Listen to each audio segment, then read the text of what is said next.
함께 드리겠습니다. 은혜로운 찬양 대단히 감사합니다. 주님 전에 오신 성도님들 진심으로 환영하며 축복합니다. 옆에 분들과 인사 나누겠습니다. 사랑합니다. 축복합니다. 잘 오셨습니다. 우리 주님의 평강이 사랑하는 성도들을 위해 충만하게 임하시기를 축원합니다. 우리는 지난 시간부터 성화의 구원, 즉 성숙이라는 것이 무엇인가에 대해서 함께 나누고 있습니다. 지난 시간에는 이런 질문을 했었습니다. 은혜로 구원을 얻었다면 우리가 할 일이 무엇이냐? 우리가 할 일이 아무것도 없지 않느냐? 이미 받은 구원 어디로 가겠느냐? 그 질문이 잘못되었었다. 잘못된 질문이다. 그렇게 생각하는 것은 잘못이다. 라는 것에 대해서 함께 나누었습니다. 그런데 그런 질문을 하는 이유가 무엇이라고 했습니까? 주님의 은혜로 구원을 받았지만 세상 살아가는 것이 녹록하지가 않기 때문에 그렇습니다. 예수 믿고 구원받았으면 이전보다 더 잘 풀려야 되는데, 더 쉬워야 되는데, 더 어렵게 느껴지기 때문이다. 그래서 적당히 세상과 타협하면서 살면서 한 번 받은 구원 없어지는 것도 아니고 대충 살아도 천국 갈 건데 뭐하러 그렇게 팍팍하게 살아, 그런 생각을 하게 된다고 말씀을 드렸습니다. 자기만 그렇게 생각하면 좋은데 옆에 사람에게 자꾸 그러는 것입니다. 대충 살아도 돼. 구원 받았으니 그 구원 어디로 가겠어? 그러나 이 성화의 구원은 평생을 두고 이루어야 할 구원입니다. 그리고 그 완성의 순간은 지금 현재가 아니고 먼 미래에 있습니다. 그런데 성경이 말씀하는 우리의 구원의 기쁨과 감격은 미래에 완성되는 것이 아니라 현재를 기뻐하고 현재를 감사하라고 말씀을 합니다. 바꾸어 말하면 성화의 구원, 즉 구원의 완성을 이루고 조금씩 성숙해 가는 것이 기쁘고 만족스러운 것이지만 성도들의 현식이 기쁘기만 하고 만족스럽기만 한 것은 아니라는 뜻입니다. 그런 이유로 주의 십자가의 공로로 구원을 받았지만 나는 기쁘다, 좋아 죽겠다, 그렇게 생각하는 사람은 많지 않다는 것입니다. 성경은 분명히 기뻐하고 즐거워하라, 그렇게 말씀을 하는데 현실 속에서의 삶은 성경의 약속과 같지 않기 때문에 괴로워한 사람이 더 많다는 것입니다. 물론 어떤 사람들은 구원의 기쁨이 굉장히 오래가는 사람들이 있습니다. 그런 사람은 신앙생활의 특별한 방법을 통해서 그 기쁨을 오랫동안 유지하기도 합니다. 예를 들면 복음을 전한다든지 선교를 하러 다닌다든지 수련회나 부흥회 같은 데를 참석해서 그 기쁨을 오래도록 간직하는 것입니다. 물론 복음을 전하는 것이나 교회에서 봉사하는 것이 자기의 기쁨을 간직하기 위해서 그런 것을 하는 것은 안 되죠. 주님의 지상 명령이고 성도들의 마땅히 할 일이기 때문에 그것을 하는 것입니다. 그리고 그로 인한 부수적인 결과가 은혜나 기쁨으로 나타나는 것입니다.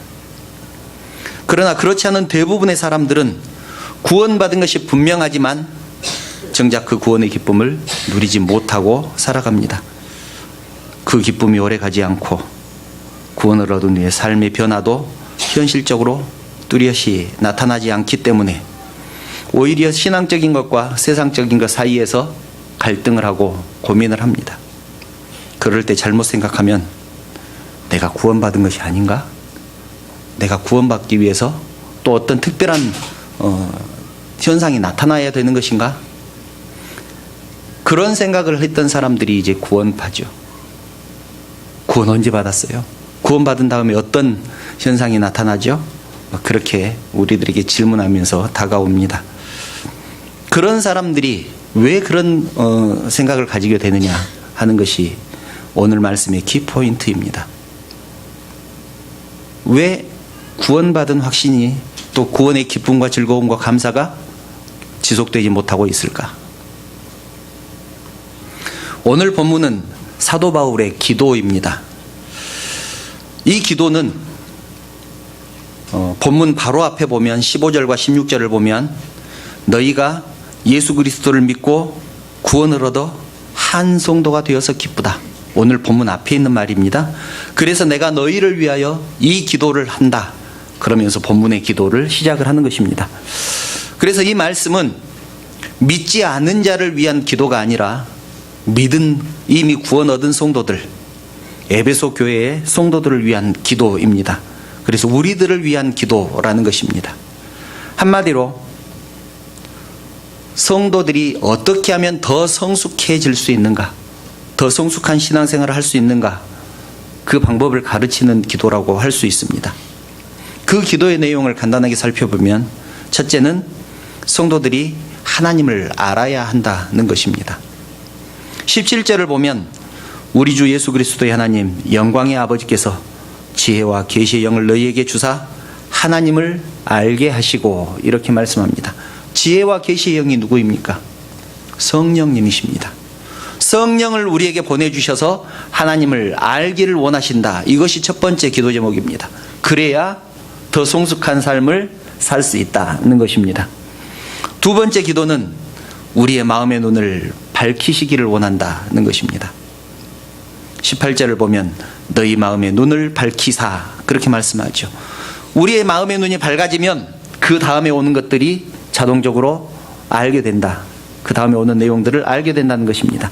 그의 부르심의 소망이 무엇이며 성도 안에서 그 기업의 영광의 풍성함이 무엇이며 이런 것들을 알게 될 것이다. 에베소 교인들이 구원을 얻어서 하나님의 백성으로 부름을 받았는데 그 부르심의 소망과 그 부르심의 결과가 무엇인지 알았으면 좋겠다는 것입니다.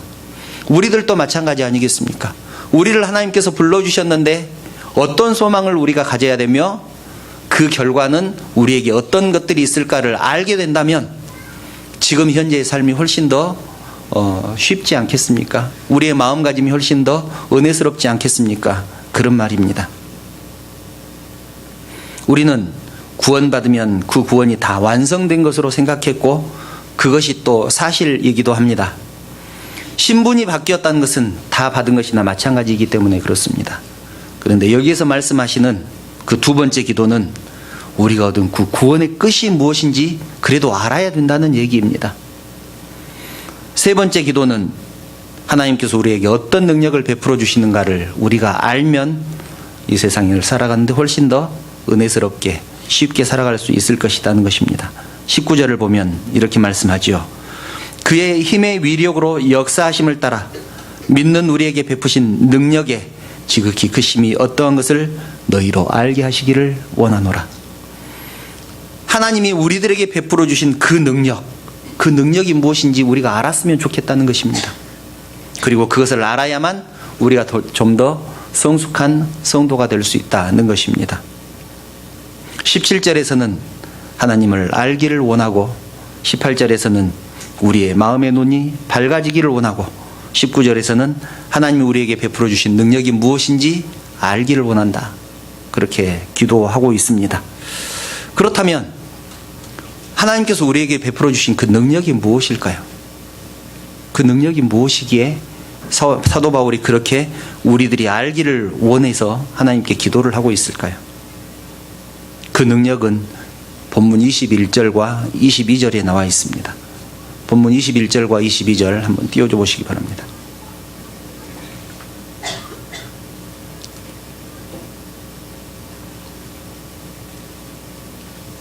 함께 읽습니다. 시작.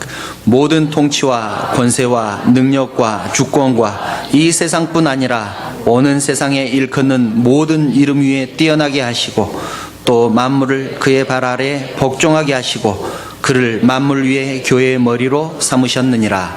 아멘. 예수님을 모든 만물 위에 뛰어나게 하셨다. 이것이 첫 번째 능력이고 두 번째는 만물을 예수님의 발 아래 복종하게 하셨고 세 번째는 예수님을 교회의 머리로 삼으셨다. 이것이 하나님의 능력입니다. 교회는 무엇입니까? 교회는 그의 몸이다. 그렇게 말씀을 합니다. 본문 22절을 보면 그를 만물 위에 교회의 머리로 삼으셨다라고 말씀합니다. 예수님을 교회의 머리로 삼으셨다. 몸이 교회고 머리가 예수님입니다. 그런데 23절을 보면 이렇게 말씀합니다. 교회는 그의 몸이니, 교회는 그의 몸이니 만물 안에서 만물을 충만하게 하시는 이의 충만이니라. 그래서 교회는 그리스도의 몸이고 우리는 그의 지체입니다. 그러므로 머리 되시는 예수님과 지체되는 우리들을 연결해 주는 것이 교회입니다. 그래서 성도들은 교회를 떠나서는 온전한 신앙생활을 할 수가 없습니다. 교회를 통해서 예수님과 지체들이 연합할 수 있기 때문에 그렇습니다. 우리 모두는 예수님과 우리가 교회를 통해서 연합되었다는 사실은 이미 알고 있습니다. 그래서 우리는 기도할 때도 그렇게 기도하지 않습니까? 교회의 머리가 되시는 예수님, 또 주님의 몸된 우리 교회, 그렇게 기도합니다. 그런 것을 알고 있으면서도, 예수님과 우리가 하나 되었다는 것을 알고 있으면서도 우리는 그런 생각을 합니다. 우리가 구원을 은혜로 얻었으면 우리가 할 일이 무엇이냐? 하나님께서 또 은혜를 베풀면 되니까 우리는 할 일이 아무것도 없다. 거기에 대해서 지난 시간에 분명하게 선언을 했습니다. 그럴 수 없느니라. 그럴 수 없느니라. 로마서 6장 1절에서 그렇게 말씀하지 않았습니까? 그런데 로마서 6장 3절과 4절을 보면 그 말씀에 대해서 부연 설명을 합니다. 지난주에 본문 말씀이죠. 무릇 그리스도 예수와 합하여 세례를 받은 우리는 그의 죽으심과 합하여 세례를 받은 줄을 알지 못하느냐. 그러므로 우리가 그의 죽으심과 합하여 세례를 받음으로 그와 함께 장사되었나니 이는 아버지의 영광으로 말미암아 그리스도를 죽은 자 가운데서 살리심과 같이 우리로 또한 새 생명 가운데서 행하게 하려 함이라. 아멘.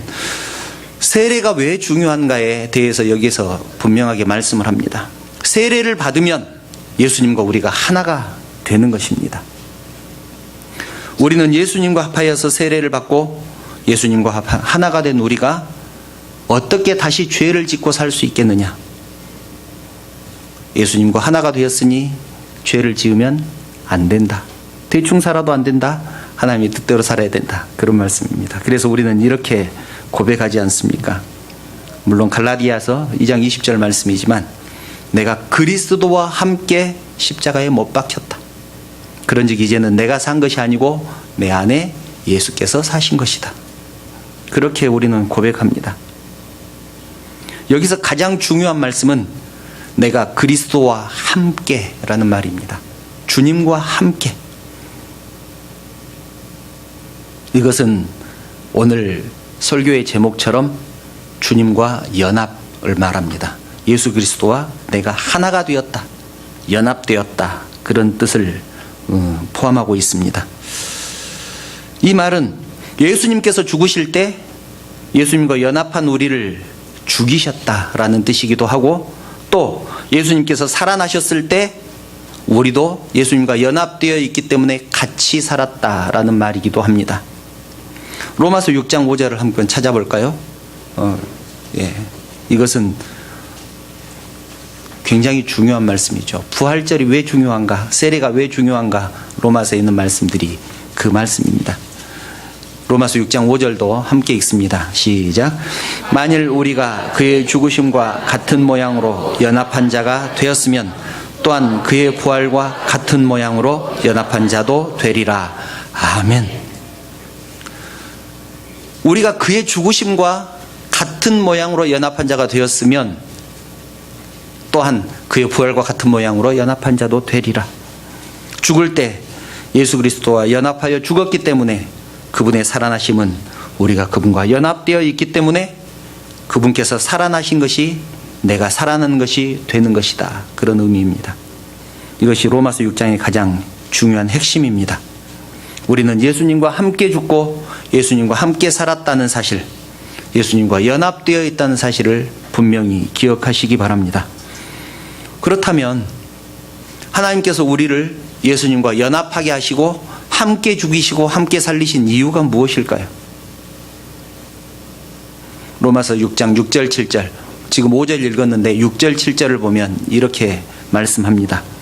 우리가 알거니와 우리의 옛사람이 예수와 함께 십자가에 못 박힌 것은 죄의 몸이 죽어 다시는 우리가 죄에게 종노릇하지 아니하게 함이니, 이렇게 말씀합니다.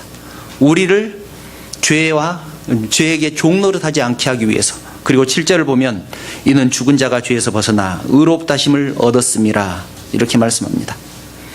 우리를 예수님과 연합하게 만드신 이유는 다시는 우리가 죄에게 종노릇하지 않게 하기 위해서입니다. 이것이 하나님이 우리를 향하신 뜻이고 목적입니다. 하나님은 우리가 죄에게 종노릇하는 것을 더 이상 두고 볼 수가 없으셨습니다. 그래서 절대로 내버려 두지 못하시고, 우리가 7절에 보면 죽은 자가 죄에서 벗어나 의롭게 되는 것처럼 우리를 죽여서라도 죄에서 벗어나게 하고 말겠다는 하나님의 의지가 분명히 담겨 있는 것입니다. 그래서 우리는 죄에 대해 죽었고, 그 죄에 대해서 죽었다는 말은 이제는 우리는 죄와 상관없는 사람이다, 그런 뜻입니다. 예수 그리스도를 통하여 우리를 구원시키시는 하나님의 유일한 방법은 우리를 예수님과 연합하게 하시고, 예수님을 죽이실 때 우리도 같이 죽게 하고, 예수님을 살리실 때 우리도 같이 살게 하는 것입니다. 얼마나 놀랍고 신비로운 방법입니까? 생각하면 할수록 은혜로운 말씀 아닙니까? 그렇다면 그 이후에 어떤 일이 생기겠습니까? 우리에게 어떤 영광이 있겠습니까? 에베소서 2장 20절을 보면, 20절 이하의 말씀을 보면 이렇게 말씀합니다. 너희는 사도들과 선지자들의 터 위에 세우심을 입은 자라. 그리스도 예수께서 친히 모퉁이 돌이 되셨느니라. 그의 안에서 건물마다 서로 연결하여 주 안에서 성전이 되어가고, 너희도 성령 안에서 하나님이 거하실 초소가 되기 위하여 그리스도 예수 안에서 함께 지어져 가느니라, 이렇게 말씀합니다. 예수님께서 친히 모퉁이 돌이 되셨다는 것은 기초가 되셨다는 얘기입니다. 기준이 되셨다는 얘기입니다. 그 모퉁이 돌을 먼저 세우고 그 위에 기둥을 세워서 집을 짓는 것 아니겠습니까? 그래서 예수님이 친히 근거가 되시고, 우리를 구원하시는 근거가 되시고 기초가 되셨다는 것입니다. 또 주 안에서 성전이 되어 간다, 또는 예수 안에서 함께 지어져 간다라는 말은 우리가 아직 완성은 되지 않았다는 얘기입니다. 지어져 가고 있는 중이다라는 뜻입니다. 현재 진행형입니다. 그래서 우리는 완전한 믿음을, 완전한 구원을 이룬 사람들이 아니고 구원을 이루어 가고 있는 중입니다. 그래서 우리의 삶은 불완전하고 우리의 삶은 고단할 수밖에 없는 것입니다. 집이 지어져 가듯이, 성전이 지어져 가듯이 우리는 예수 그리스도 안에서 우리의 신앙이 완성되어 갈 것입니다. 그 근거가 누굽니까? 예수 그리스도다라는 것입니다. 그렇다면 오늘 말씀의 핵심일 수도 있습니다. 그 방법은 무엇일까요? 우리를 완성시키는 방법은 무엇일까요? 훈련입니다. 성경에서는 이것을 징계라고 합니다. 왜 징계라고 번역을 했는지 그것은 제가 잘 모르겠습니다만 히브리어를 찾아보니까 아주 놀라운 의미를 가지고 있습니다. 히브리서 12장 6절을 함께 찾아보겠습니다. 이 말씀은 너무 중요한 말씀이고 은혜로운 말씀이기 때문에 꼭 기억해 주셨으면 좋겠습니다. 히브리서 12장 6절을 함께 읽겠습니다. 시작. 주께서 그 사랑하시는 자를 징계하시고 그가 받아들이시는 아들마다 채찍질 하심이라 하였으니 아멘. 잘 들으시기 바랍니다. 여기서 징계하다라는 의미를 히브리어서를 헬라어를 찾아보니까 자식을 만들다라는 의미를 가지고 있습니다. 징계하다라는 말이 자식을 만들다. 전혀 우리가 생각하지 않는 내용을 그 속에 담고 있지 않습니까? 그래서 이 자식을 만들다라는 말을 그 속에 넣어서 하나님 말씀을 연결해 보면 주께서 그 사랑하시는 자를 자식을 만들기 위하여 채찍질 하신다, 이렇게 말씀합니다. 하나님께서 그 사랑하시는 자를 자식을 만들기 위하여 채찍질을 하신다. 그 뒤에 7절을 보면 이렇게 말씀합니다. 너희가 참음은 징계를 받기 위함이라. 징계를 받기 위한다는 말도 그런 말 아니겠습니까? 자식이 되기 위함이다. 우리가 참는 이유는 절제하고 세상 속에서 환난과 그런 모든 고난을 견디고 참는 이유는, 인내하는 이유는 하나님의 자녀가 되기 위함이라 라는 의미입니다. 하나님이 아들과 같이 너희를 대우하시나니 어찌 아버지가 징계하지 않는 아들이 있으리요. 하나님이 아들과 같이, 예수 그리스도와 같이 우리를 대우하신다. 그렇게 말씀합니다. 하나님이 보았을 때 예수 그리스도와 우리가 같은 수준이고 같은 아들이다 라는 의미입니다. 그래서 우리를 자기의 자녀를 삼기 위해서, 자식을 삼기 위해서 우리를 징계하십니다. 훈련을 시키십니다. 이런 말입니다.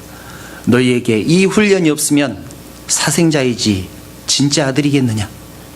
하나님이 아들과 같이 대우하시기 위해서 훈련시키시는 것이니 참아야 되지 않겠느냐. 이런 말입니다. 하나님께서는 그분의 자녀들을 낳으실 뿐만 아니라 직접 기르십니다. 시편 2편을 보면 내가 오늘 너를 낳았도다. 분명히 그렇게 말씀하시지 않습니까? 기르신다는 것은 성숙시키고 완성시킨다는 말입니다. 여기서 말씀하시는 낳다라는 말은 칭의입니다. 우리를 구원시켰다는 말입니다. 예수 믿게 했다는 뜻입니다. 기르신다는 것은 성화입니다. 점점 성숙한 신앙인으로 다듬어 가신다. 출생은 순간적입니다. 낳는 것은 순간이죠. 존재가 없다가 존재가 생긴 것이기 때문에 누구든지 알 수 있습니다. 출생했구나 알 수 있습니다. 교회 안 나오던 사람이 교회 나오게 되면 교회 나왔네, 성도가 되었네, 예수 믿기로 작정했는가 보다, 그렇게 누구든지 알 수 있습니다. 그러나 기르는 것은 그렇지 않습니다. 커가는 것은 확연한 변화가 없습니다. 그날이 그날 같습니다. 우리 아이들도 그렇지 않습니까? 아이를 날마다 보는 사람은 아이가 컸다는 것을 잘 모릅니다. 그러나 오랜만에 보는 사람은 그 아이가 컸다는 것을 금방 합니다. 오, 많이 컸네. 그렇게 우리가 말할 수 있습니다. 나이 드는 것도 마찬가지입니다. 늙어가는 것을 모르고 살다가 몇 년 전에 찍은 사진을 보면 그때가 젊었다. 금방 알 수 있지 않습니까? 아주 천천히 조금씩 변하기 때문에 그렇습니다.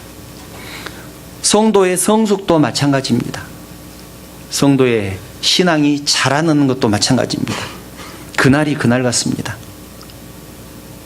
물론 그 자라나는 때가 나이마다 다르죠. 사람도 청소년기에는 막 한 달에 막 1cm, 2cm, 1년이면 막 5cm, 10cm도 크는 아이들이 있습니다. 성도들도 마찬가지입니다. 은혜를 받고 막 신앙이 성숙해지는 그런 시기가 따로 있습니다. 그러나 보통은 10년을 믿어도 20년을 믿어도 우리의 신앙이 조금도 느는 것 같지가 않습니다. 그래서 항상 부족하다고 느낍니다. 나는 왜 이렇게 믿음이 없을까? 나는 왜 이 모양일까? 그런데 분명히 기억해야 할 것은 우리가 겪는 그 수많은 괴로운 날들, 그런 날들이 그냥 흘러간 것이 아니라 우리를 성숙시켰다는 것입니다. 콩나물 시루에 물을 부으면 그 물이 그냥 빠져버린 것 같지만 그 물 때문에 콩나물이 자라나지 않습니까? 우리 신앙도 그렇게 자랄 것입니다. 그런데요, 우리의 신앙이 좋으면 하나님께서 우리의 삶의 환경을 우리의 입맛에 맞게 바꿔주실까요? 그렇지 않습니다. 환경은 끝까지 우리를 괴롭힐 것입니다. 사탄마귀는 할 수만 있으면 우리를 삼키려고 우는 사자같이 입 벌리고 달려들 것입니다. 우리가 아무리 하나님 앞에 아름다운 신앙 고백을 하고 하나님 말씀대로 실천하고 살아도 하나님께서는 우리의 환경과 조건을 우리의 입맛에 맞게 바꿔주시지는 않습니다. 그러니 엄살 부리지 마시고 예수 믿어도 그것이요. 그런 생각하지 마시고 이렇게 해서 지금 나는 성숙하고 있다. 이렇게 나는 믿음이 깊어져 가고 있다. 그렇게 생각하시기 바랍니다. 사랑하는 성도 여러분, 실패하셨습니까? 그러나 그 실패가 꼭 실패가 아니라는 것을 기억하시기 바랍니다. 우리는 세상에서 성공하는 것이 신앙에 성공하는 것처럼 생각하기 때문에 실패합니다. 누구도 내놓고 말하지는 않지만 은연중에 그렇게 생각합니다. 많은 성도들이 자녀가 시험에 떨어지면 어떻게 생각합니까? 내가 자식을 위해서 열심히 기도하지 않아서 그래.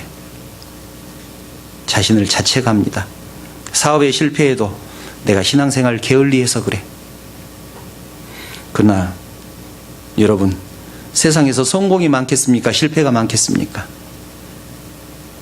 합격률이 5대 1이면 몇 명이 실패한다는 뜻입니까? 한 명이 성공하고 4명이 실패한다는 뜻입니다. 공무원 경쟁률이 몇백 대 1이라고 들었습니다. 그렇다면 공무원 시험에서는 한 명이 성공하고 나머지 몇백 명이 다 실패한다는 말입니다.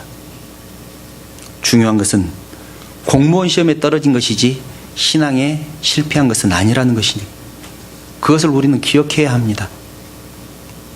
그런데도 우리는 그 실패를 신앙의 실패로 생각을 합니다.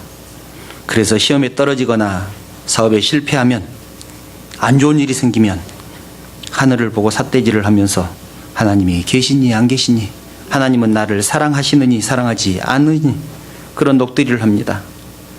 이제는 그러지 마시기 바랍니다.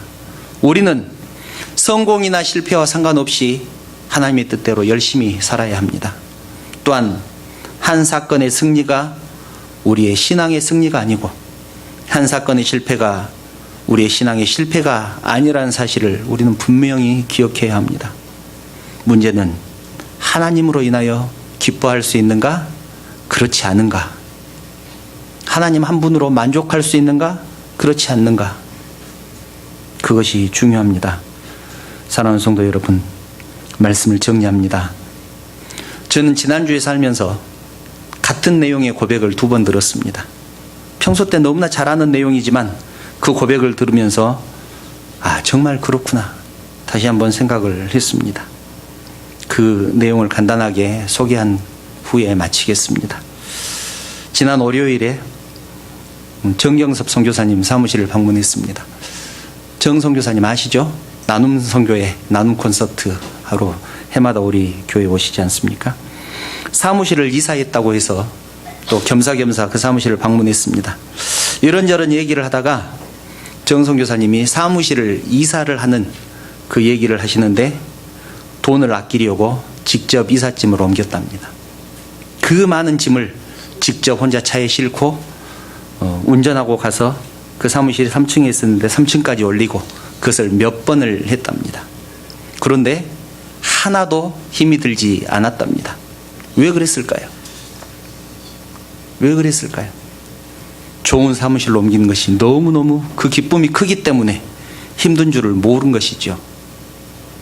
힘든 것이 힘들게 느껴지지 않은 것입니다. 그런데 만약 사업에 실패해서 사무실 월세 낼 돈이 없어서 그 사무실에서 쫓겨나면서 그 짐을 옮긴다고 생각을 해보십시오. 정말 생각만 해도 너무너무 힘들지 않겠습니까? 구원의 기쁨은 그런 것입니다. 또 있습니다. 제가 2가지 고백이라고 말씀드렸죠. 지난주에 우리 교회 청년 하나가 시험에 합격을 했습니다. 아동부 성경학교를 하는데 그 청년이 아주 열심히 일을 하고 있길래 제가 힘 안 들어? 그렇게 물어봤습니다. 그랬더니 그 청년이 이렇게 대답을 했습니다. 제가 지금 무엇이 힘이 들겠습니까? 제가 지금 무엇이 힘들겠습니까? 그렇죠. 지금 얼마나 기쁜데 이 정도 힘든 것이 힘들게 느껴지겠습니까? 사랑하는 성도 여러분, 구원의 기쁨과 감격을 가지고 계십니까? 하나님의 자녀가 된 그 기쁨을 가지고 계시느냐, 그 말입니다. 세상살이가 힘들어도 전혀 힘들게 느껴지지 않고 환경과 조건에 상관없이 성숙해가는 과정이라고 생각하고 그 기쁨과 감격 속에 살 수만 있다면 그 신앙이 바로 성숙한 신앙 아니겠습니까? 그리고 그 방법은 그리스도와 연합하는 것입니다. 내 안에 예수 그리스도가 살고 있다. 예수님이 나를 위해서 고난을 당하셨다. 내가 고난당한 것은 마땅하다. 하나님의 자녀로 살아가는 것이 힘들지만 그것과 전혀 상관없이 구원의 기쁨과 감격 속에서 살아가는 사랑하는 성도들 되시기를 축원합니다. 기도드리겠습니다. 사랑하는 하나님, 하나님의 은혜를 진심으로 감사를 드립니다. 험한 세상 속에서도 하나님의 자녀로 살아갈 수 있도록 힘을 주시고 능력 주시니 진심으로 감사를 드립니다. 악한 사탄 마귀는 할 수만 있으면 믿는 성도들을 넘어뜨리기 위해서 우는 사자같이 입 벌리고 달려들지만 그런 것들을 바라보지 말게 하시고 두려워하지도 말게 하시고 오직 우리 주님 예수 그리스도의 피 묻은 십자가만 바라보며 승리하는 저희들 되게 하여 주시옵소서. 나에게 닥친 환난은 나를 하나님의 자녀 삼기 위한, 나를 성숙시키기 위한 과정으로 생각하고 그것들까지도 감사하게 하여 주시옵소서. 나를 사랑하시는 예수님의 이름으로 기도드리옵나이다. 아멘. 다 같이 찬송가 407장